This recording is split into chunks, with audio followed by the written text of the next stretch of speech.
It's Friday once again, so let's dig into this week's news. Today on CityCast Las Vegas, I'm with Nevada Current reporter Michael M.J. Lyle and my co-host David Figler, and we're talking about that the Culinary Union got its first contract ever with the Venetian, Clark County wants to go after slumlords, and Things Las Vegas is the 19th best at. It's Friday, August 23rd. I'm Sarah Lohman, and here's what Las Vegas is talking about.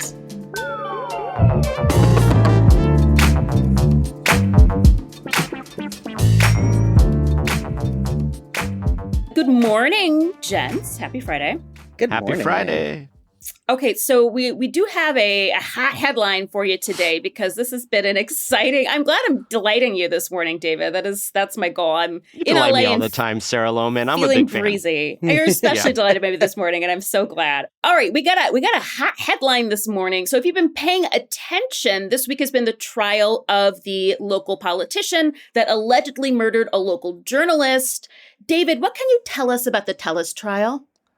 Well, I have been following it, as I think a lot of people, curiosity seekers. This one especially easy to follow because they're broadcasting it live on YouTube, which is very interesting. The Review Journal got into an agreement with a reporting agency on crime, law and crime network. It's like the new Court like TV is YouTube? It's like a Court TV derivative, a competitor perhaps.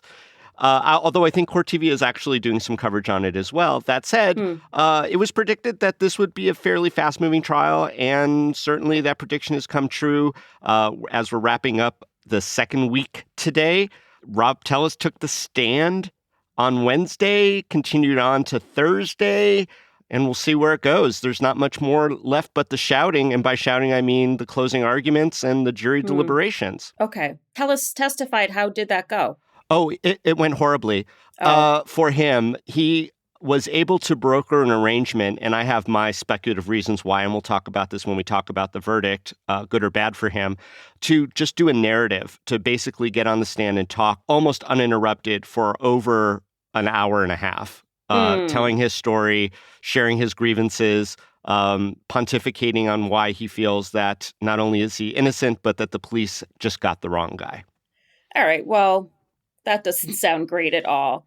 No, it wasn't. It was very convoluted, and it was mired in a lot of contradicting and seemingly irrelevant diatribes. All right. Well, and once we hear back from the jury, you'll be hearing from us as well. And actually, David, we're going to be sticking with you for a while longer because big news for the Culinary Union this week. They've got a contract at the Venetian. What can you tell me about that? Yeah, they finally nailed it down. The last major properties on the Strip have seemingly gone culinary. It still needs to be approved by the rank and file, but that's usually just a formality. Last Tuesday, the Culinary Union announced, yep, we got the Venetian and the Palazzo, which are owned by the same company. Through negotiations, they are now a union property. Now, this is so historic because the Venetian had opened in 1999.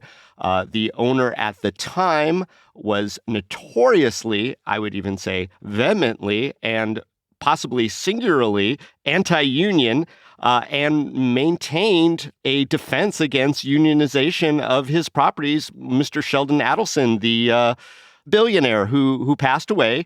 When he died in 2021, shortly thereafter, those properties, the Venetian Palazzo, were sold to another company. And a lot of people thought, okay, this is the opening that the culinary had been looking for. And it turned out to be correct. So Adelson and his family are no longer in the mix. And the properties that he is probably rolling over in his grave in hearing the news are now unionized. But, you know, the story is interesting. You know, the Venetian was on the former site of the storied Sands, the Las Vegas Sands Hotel. And Sands was a union property. And so when the Sands was bought by Adelson, he distinctly wanted to go non-union. That caused the first of what became an epic rift between him and his then counsel, Shelley Berkeley, whose name may be familiar to people because she is one of the two candidates remaining for Las Vegas mayor, and she was also a U.S. congressperson. I'm Shelley laughing Berkeley. because MJ was miming confusion the whole time. It was very Like sweet. Shelley Berkeley. Yeah, Shelley yeah. Berkeley and Adelson used to be best buds. She was his lawyer, and then, they had an epic meltdown. Eventually, Sheldon, who doesn't always pick the best candidates to run and has invested millions, if not hundreds of millions of dollars in ultimately losing candidates, was the financier behind the person who actually bumped Shelley Berkeley out of the Senate race, one Mr. Dean Heller. Anyway, the best union Adelson throwdown over the years, the 25 years of Venetian not being unionized, was when the unions were really going after the Venetian, and they would picket on the sidewalks, on the strip. And not just the culinary union, other unions, everyone kind of piled on. But Adelson didn't care. That case got taken all the way to the Ninth Circuit Court of Appeals, and Adelson lost. The sidewalks are public. You could have protests on them. They don't belong to any man or machine. Okay, so wait, let me jump in here with a question. Is this the last property on the strip to not be unionized by culinary? Yeah, it's the last strip property. Properties are coming and going these days. But that's fair. And they're in the hands of very few companies anymore. So once one company has a union contract, it pretty much means all of them do. But yeah, the Venetian and the Palazzo were the last major holdouts on the strip. So this is really interesting to me because I feel like in this election cycle, there's been a lot of union talk, more than I feel like I've heard before, both with Harris and Trump appealing to culinary with the no taxes on tips, but also just watching the DNC this week, I feel like there's been more talk about unionization and the benefits of unions.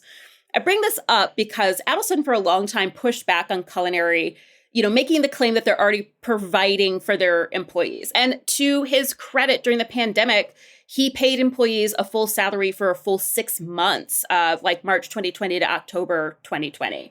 So I'm curious, now that we're in this new era, MJ, what are the employees going to get from an agreement with culinary that they weren't getting from the workplace before? I think the details of what the contractors still we're waiting for them to be released. But if they're around standard contracts, because they just did negotiations and other major properties throughout the strip just last November, so less than a year ago. And so with that, they had a 32% pay increase over the next 5 years.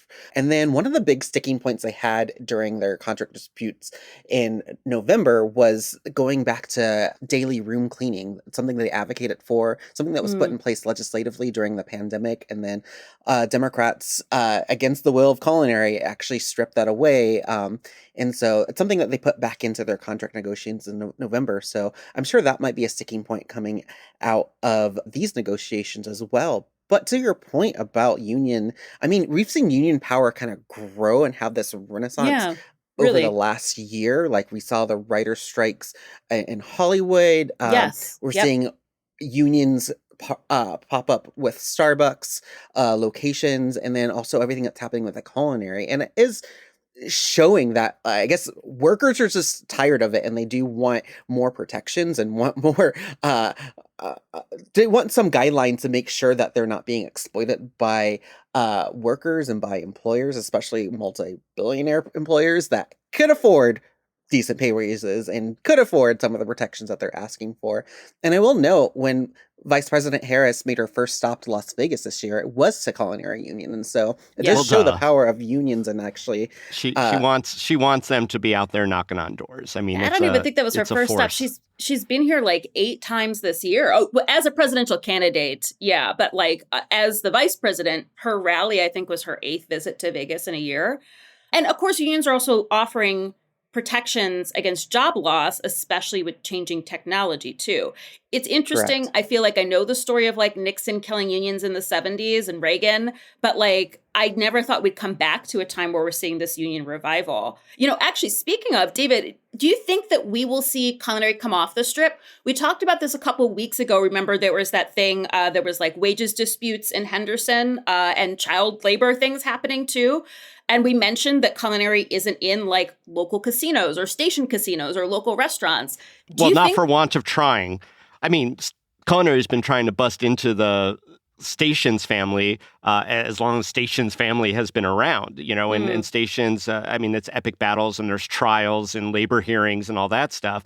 The Fertitta family, who owns the Stations, or the primary holders of Stations interest, are fending it off as long as they can. They're not as adept as Adelson was, but Adelson was a big picture guy. He not just was fighting for culinary to take hold in his properties here.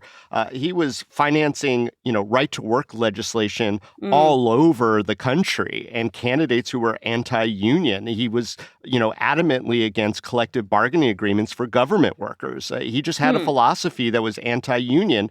There is argument on both sides. I don't want to discount that. A lot of people like being in unions and having that power, that those workplace protections, that pension, all the good stuff that comes with it, but it doesn't come without a cost. Workers have to pay union dues. If the union votes to go on a strike, that could be a huge implication for a person's life and their livelihood and their families, et cetera. But also, culinary has funds for workers that are striking too. There's they a little do, bit of money. and that you hope that it holds out long enough. But there have been some epic battles, and culinary hasn't always, fared well, and other unions haven't always fared well. We have to remember in the context that Nevada is still a right-to-work state. Which is an anti-union position. It allows people to, essentially reap the benefits of a union contract without having to pay dues or being a dues-paying member of that union. But the union does offer very interesting workplace.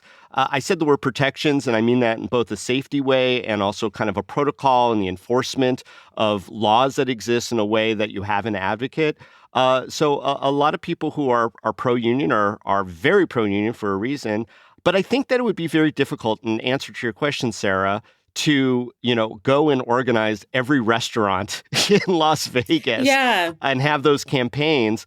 But, as far as the locals casinos go, it is an interesting prospect. What do you think, MJ, that someday all the Dotties in town and all the little slot parlors in town could be culinary properties? Yeah, what do you think? That is a good question, because I know, I actually do foresee Stations eventually. I don't know how long it will take, but I do essentially foresee that happening. It would be interesting to see them going into, the smaller Dottie's and all these other locations to see if they can unionize. I haven't even thought about that. I think just because their next big thing they do try to accomplish is Stations, so see if they can get that over the hill. Well, because there's so many workers, and it would be essentially, these big blanket contracts. Property by property, but it's the same management. Look, with Venetian and Palazzo, you have 4,000 new hotel and casino workers on board. That's great for culinary. It only adds to their power as they absorb more people that they represent. So, how they wield that power is always interesting, both politically and for the preservation of the union and the ability for the union to do the things that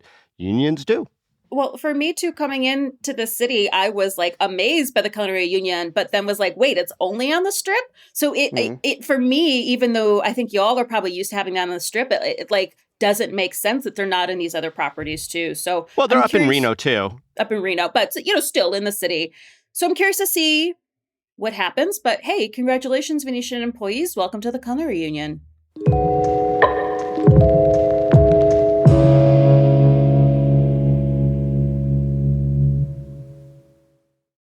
All right, MJ, you wrote an article this week that really intrigued me. It's about a fella that often appears on and in our podcast, good old Tick Segerbloom. And it's about essentially slumlords. What's going on? Tell me.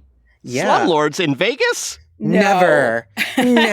Never. We've in never my had city. A slumlord. No. So we're in the process right now of a lot of cities are getting their bill draft requests submitted to the legislator. So that's essentially the bills they want to see become law and the things that are their priority. So just for a little context, next year's legislative session starts on February 3rd of 2025. Oh, God. So this is the time for bill draft proposals.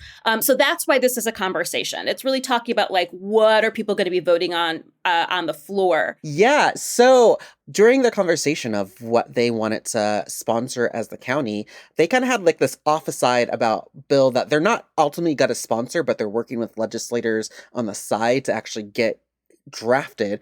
It gives them the power to do what they called a third-party receivership, where it essentially would allow them to take over properties that have fallen into disrepair or been deteriorating, and they don't really have much power. So it was just kind of like this aside moment that Commissioner Segerblom talked about, and how they've been noticing a lot of properties throughout Clark County where things are just deteriorating, and the only course of action they really have is to shut down the property. But when you do that, you have 200 people that have no other place to go in the middle of an affordable housing crisis where there's just not ample supplies of apartments. And so this is something that other states and cities have looked at, where it allows local government to come in to temporarily run the property, either to get it up to code or just to resell it. But essentially what they're hoping for that this bill, and we still have a long way to go to see what the actual language of the bill would entail and the lawmaker that would sponsor this.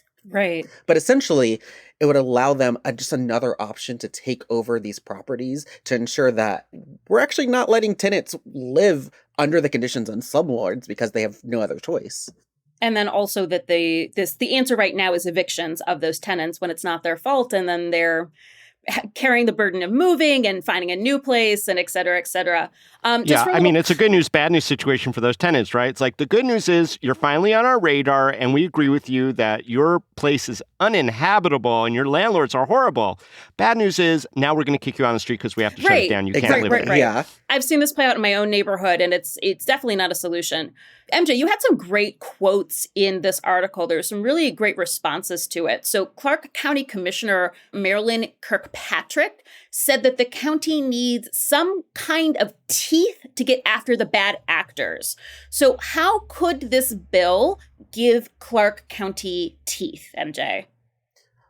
Again, we'd still have to look at what the language of what the bill proposal would be. But and some of like the mirroring language I think that I've seen other cities would essentially just allow them to take over these properties, where just instead of just saying, hey, we're going to close you down or to shut you down, like they physically are able to take over the properties, do all like their debt management, do all the basically a receivership. Yeah, it is a receivership. And so they'd be able to take this over. And so, but she made the point too that without this, so we have these these two options. Either you live in hazardous conditions that are subjected you to fire hazards or rats. They were talking about like properties with like dead cats in the pools and rats everywhere, roach infested. So living in there, or eviction. And so you have those two options, but that's costly to all of us too. And so when all these code violations and fire hazards and safety hazards pop up, that's sending code enforcement to look at this. It's sending fire trucks to look at this. It's sending police officers constantly to these properties. So this takes a taxpayer toll. And so there is an incentive to actually go after these landlords, these slumlords, to make sure that they don't, have an incentive to like just do nothing, to either evict or don't they already have the ability to find the F out of them, for violating all these various codes and putting people's lives at risk? But if it's less money than they're bringing in for rent. I mean, that's the question, right? I mean, don't they have to raise the fines? It's really interesting because MJ, the way you just phrased it, it's like, well, if we could take over these properties and take care of them, that's actually less expensive for the taxpayers because we're not dealing with like sending code enforcement and da-da-da-da-da. And like, that's some of the same arguments for universal healthcare too. Like if we take care of our bodies all the time, then less people go to the emergency room. And that's essentially the same case as this housing, right? Let me ask you. It's the case for like everything. Like prevention is like maintenance. Yeah, prevention and maintenance is way more cost effective than like aftercare and afterthought. So, and I think we have certain ideas about who and what deserves prevention and maintenance too, which is at the heart of a lot of these expenses. Let me just ask one or the other of you to clarify. So like after the building goes into receivership, the government owns it, and then what happens? They fix it up and then they sell it or what? They get a third-party vendor to come in and basically be the manager. And, they're essentially footing the bill under supervision to bring the thing back up to code. That's the minimal. Then what happens? And then once everything is kind of okay, the owner can essentially petition for it to be moved out of receivership and back to them. I see. There would be a very cautious way to go about doing that, but it would be a process, and there would be due process involved to a degree, because whenever the government injects itself into situations taking away people's economic interests, there has to be that process. So, like MJ says, the devil's in the details on exactly how that would all work out.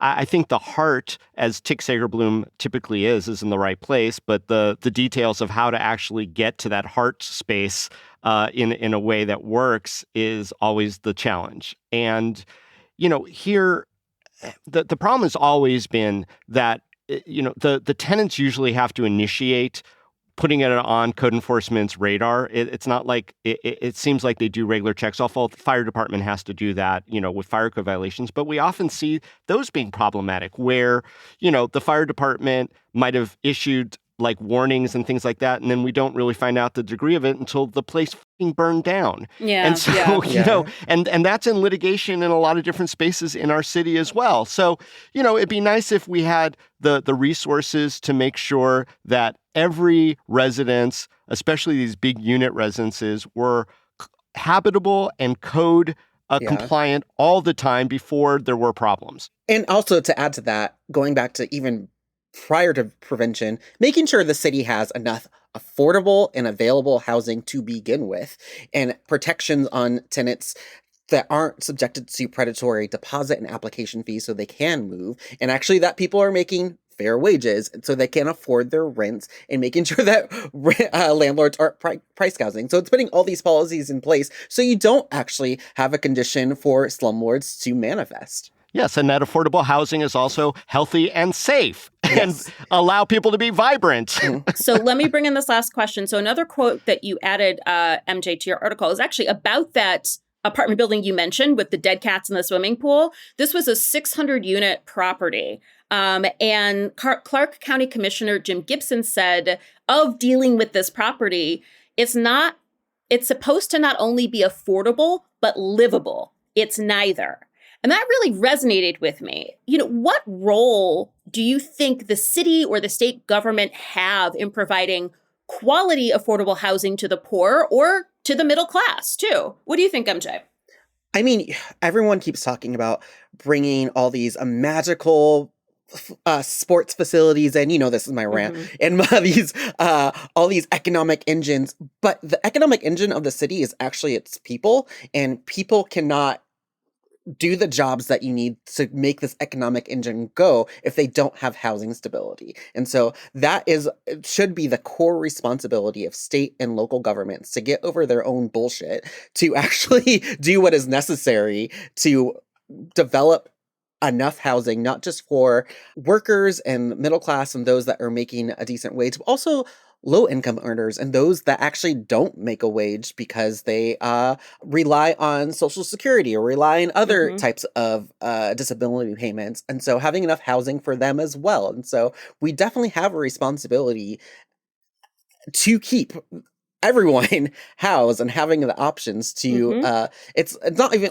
having the options to have a stable living environment. That's not only the humane thing to do, that is also the economic prudent thing to do if you want to have a strong, thriving economy. And yet, I don't think we've heard from one single municipality who has outright said that access to housing is a human right. Other countries do say that. That's where it starts. And that's where it starts. And once that mindset comes into place, then proposals like this make a lot more sense to happen faster, and not with all the controversy, but with an urgency. Well, I personally hope to see this bill in legislation. I do want people to have good places to live, especially since that's something that I'm wrapped up in trying to figure that out for myself right now. And I'm sure it'll sail through the governor's office and no veto will be imminent. We'll see.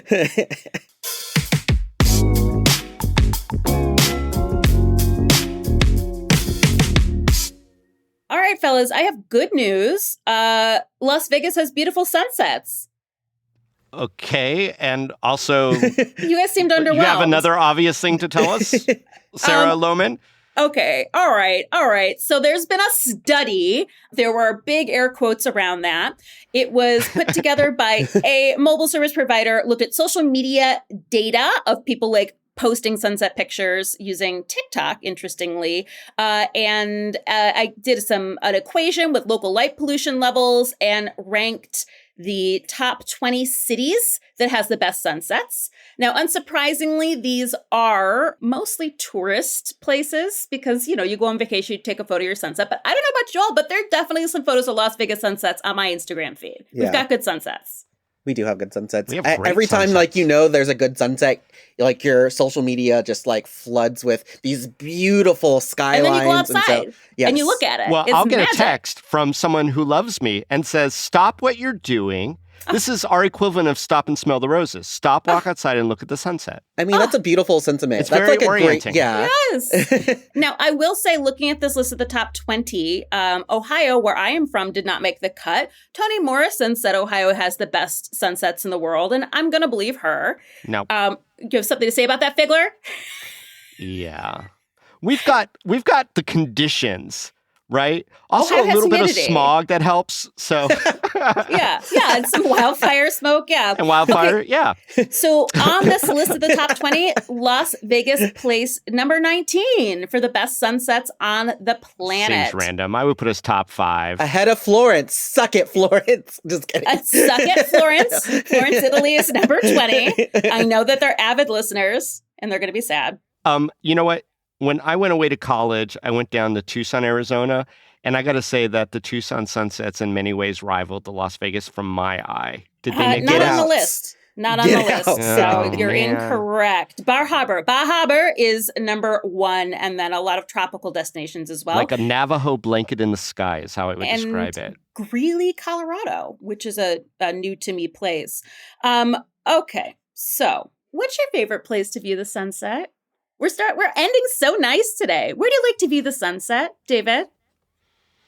I mean, I do enjoy my backyard. I will say, because I Mm-hmm. have enough of the old growth trees, which is not a Vegas common. But, you know, I think Mhm. that some of the 30-foot plus trees in my backyard have been there since the 50s, 60s at least. So I'm going to, you know, give a shout out to the Jonas Park neighborhood, the Huntridge area, the downtown adjacent residential. Sounds like you're inviting all of us to your Yeah. backyard. Yes, All that's the gonna be City my Cast point. community. Everyone on this podcast has been invited to my backyard, That is and true. some of you have We've been in your experienced sunsets in my backyard. It's That's true. true. And, you know, it also has the stratosphere as part of the outline, which is also interesting. Executive producer Sonia Cho Swanson has pointed out that our audience can't go to your backyard unless you're No, inviting please them. don't. Oh, no. So, You're not welcome here, random Where listener. would you recommend near your house in your neighborhood to view the sunset? Oh, I'm going to tell you this. You know, my favorite sunset as of late, right around dusk, we went to the High Roller.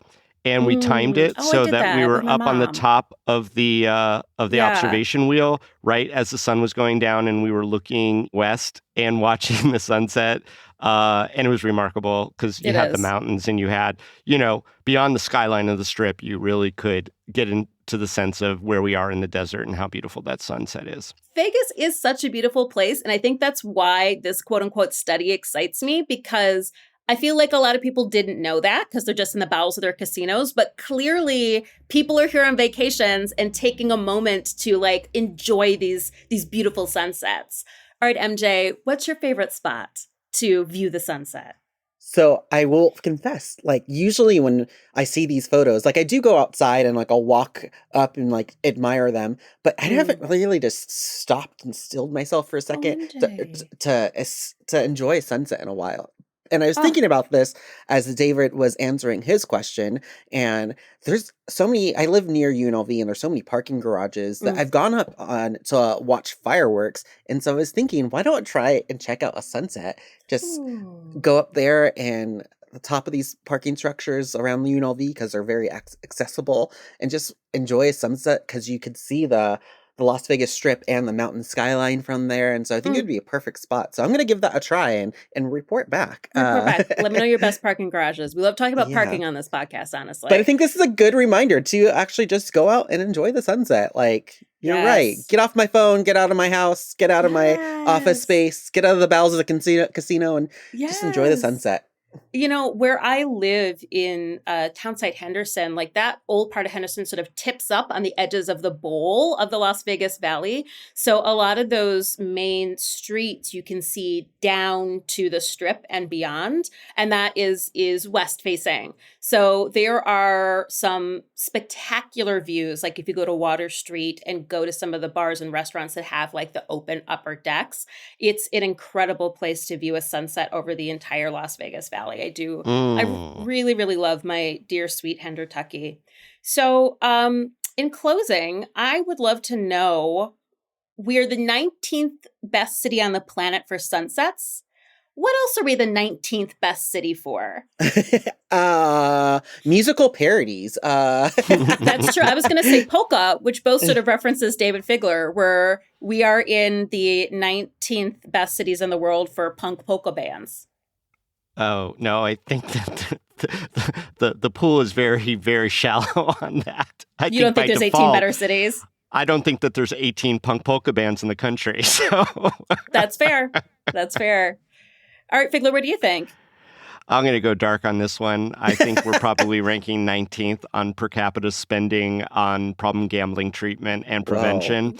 Only and we 19? should be number one. We should be number one. Yeah. No, I mean, we are around the middle of the country. And so I wouldn't be surprised of all major cities that we'd be lucky to rank as high as 19th on that. Very We're trying important. to end happy and you ended us stark. Yeah. Well, never forget. Never forget. I did a study. There's a new study out, and it says that Las Vegas is the 19th best city to get stung in your testicles by a scorpion. Oh my God. I know. Fake news. I was surprised, you guys. I was surprised that there's 18 better places to get stung in your testicles by a scorpion. But that's so specific. What's better mean there? We looked at the so data. Specific, we Sarah. looked at the data, the social media data. Is it consensual stinging or is this accidental stinging? The scorpions. Las Vegas is the 19th best city to get stung. There are 18 better cities to get stung in your testicles. That's so specific. Yikes. David, Michael, thank you for coming. Thank you so much for having me. Thanks, guys. See you soon.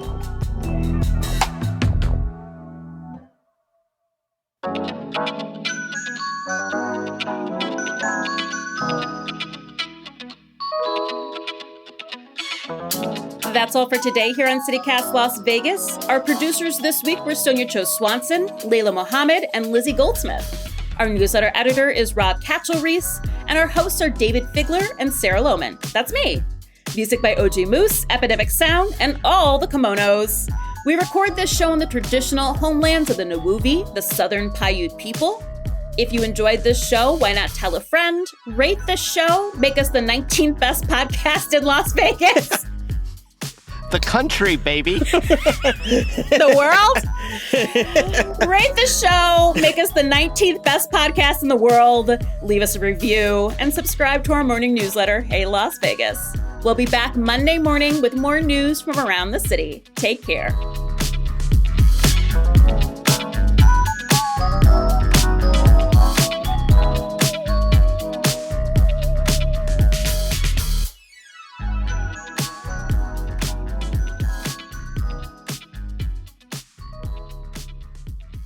You hang up. No, you hang up. No, you hang up. You hang up. That's a good way to actually end it. Okay, bye. No, you hang up.